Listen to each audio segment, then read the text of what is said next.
What's up, everybody? So today we'll be changing out an engine coolant temperature sensor on a 2009 Dodge Avenger 2.7 liter.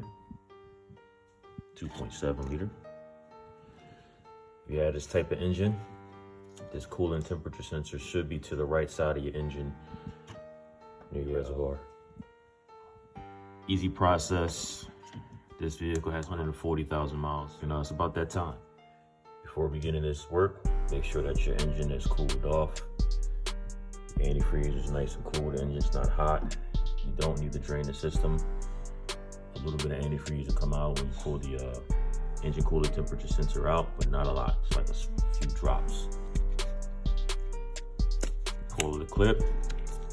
Check your connectors. Make sure there's no corrosion in the inside. Make sure they're not green. Anything like that. Make sure they're nice and clean. These look pretty good. Also check the inside of the connection in here. Don't look too bad. Goes to the left.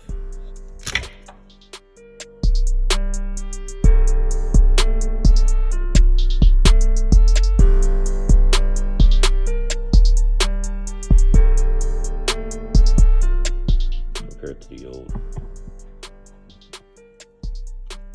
New versus old.